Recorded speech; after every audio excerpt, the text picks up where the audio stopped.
Over the last 5 years, after doing this work, the biggest difference for me is being able to hold space in situations that I might have been triggered or reacted to from somebody else's story. So I can, on a personal level, I can get into situations with my significant other and have them say something to me that might have made me react with anger or might have made me react with jealousy or some other kind of emotion. And I'm able to kind of just observe it and hold the space to hear what that person's really saying and listen to them and not bring my story, my narrative necessarily into it, and just really be free to hear what they're saying. And so that's the biggest thing on an intimate level. Well, it lightens me up. I'm able to, be more free to hear it and not be so heavy and feeling like it's a criticism of me or that I need to fix the problem.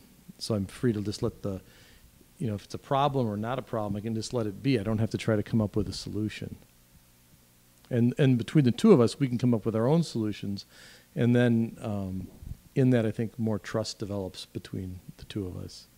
Different. I mean, obviously in the dental practice, most patients come in with a lot of anxiety, and that anxiety I could feel from the patient previously, and it might make me act more serious, more kind of concerned in some way because again of my story, my personal narrative, felt like I was doing something wrong to make them feel that way.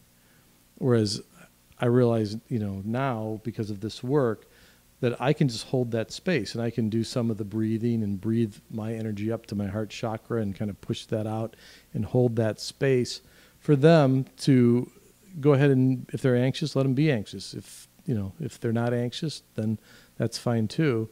And I can be more focused on helping them breathe. And in their breathing and doing that diaphragmatic breathing, it's very tough to maintain anxiety if you're breathing deeply. And so the patients can do that and get into a more relaxed state without using other kinds of modalities like medications like Xanax or nitrous oxide or IV sedation. So my presentations change a little bit as far as the material I'm showing, but the overall principles don't change. But I do feel like there's a much better connection to the audience. The audience feels to me that they're more connected to me as a person giving the presentation.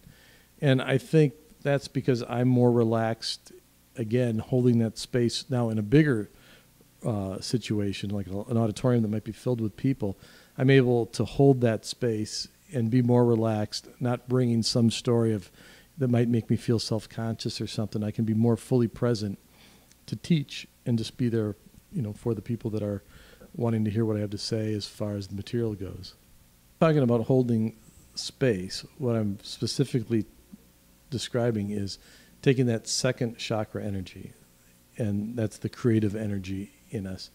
And it might be for a male, the aroused energy that is, going out, to not have it go out, but to bring it up, breathe it up into the heart, and then have that kind of fill my system, but also to project that energy out from my heart out into either to the heart of the other person or into the room, and to try to hold that space that way. That's what I mean by kind of holding the space, to kind of take that creative energy and create a space with it.